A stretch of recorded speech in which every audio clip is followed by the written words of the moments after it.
pada masa kampanye itu banyak sekali yang melakukan sumbangan. Banyak sekali. Ada yang kami tahu, ada yang kami tidak tahu.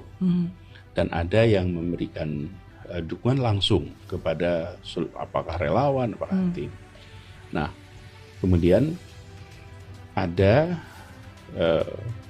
pinjaman, sebenarnya bukan pinjaman, dukungan yang pemberi dukungan ini meminta dicatat sebagai hutang. Jadi dukungan yang minta dicatat sebagai hutang. Lalu kami sampaikan, bila ini kan dukungan untuk sebuah kampanye, untuk perubahan, untuk kebaikan. Bila ini berhasil, maka itu dicatat sebagai dukungan. Bila kita tidak berhasil dalam pilkada, maka itu menjadi hutang yang harus dikembalikan. Oke. Jadi itu kan dukungan tuh. Nah, siapa penjaminnya? Yang menjamin Pak Sandi.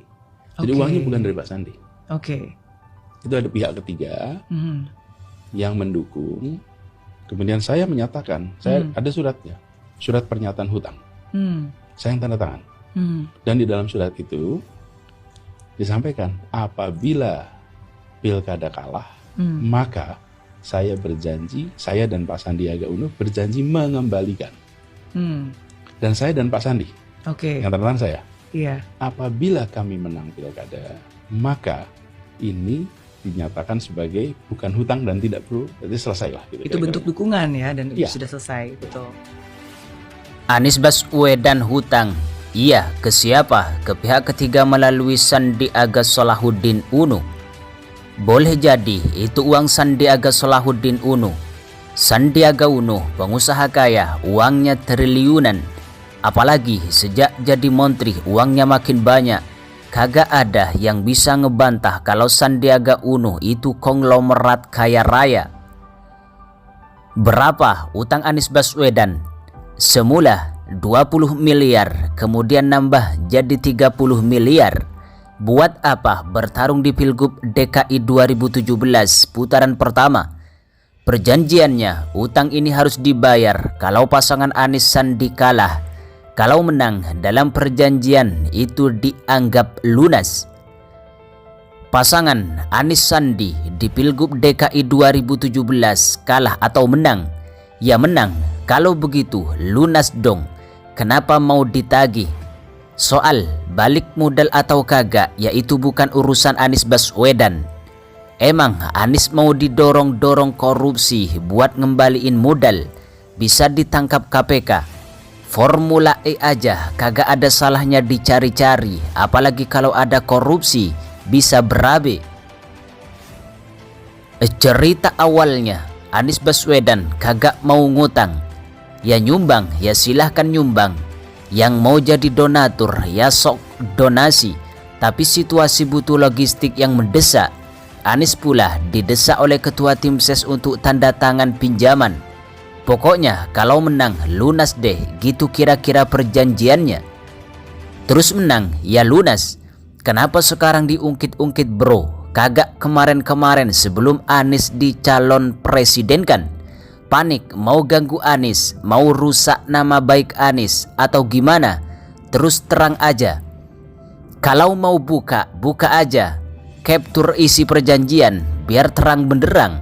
Bila perlu tuntut ke pengadilan seperti asal-usul Ahmad Ali, Waketum Nasional Demokrat. Sepertinya 3 partai dalam koalisi perubahan siap-siap kontrak pengacara buat backup Anies Baswedan. Saat ini membidik Anies sama saja membidik 3 partai koalisi perubahan. Menghajar Anies berarti menghajar 3 partai koalisi. Mengancam dan memusuhi Anies sama saja mengancam dan memusuhi 3 partai koalisi. Anies Baswedan berada dalam pengakuan dan jaminan 3 partai koalisi perubahan. Segala hal yang berkaitan dengan Anies akan berdampak pada 3 partai pengusung.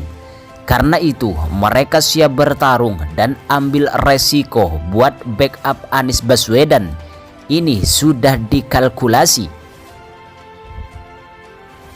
Segala upaya untuk memfitnah dan adu domba tiga partai dalam koalisi perubahan terus dilakukan. Kalau kamu, para relawan, percaya fitnah dan adu domba itu, berarti emang lu kudet, kurang update, mau bilang bodoh, gue gagak tega. Tiga partai koalisi perubahan solid dan kompak. Mereka melalui tim kecilnya intens membahas perkembangan dan merumuskan strategi pemenangan 2024. Jadi udah clear soal hutang. Ini bukan soal diikhlaskan atau tidak. Ini ada di perjanjian. Tonton juga videonya Hersu Beno Arif, lebih rinci penjelasannya.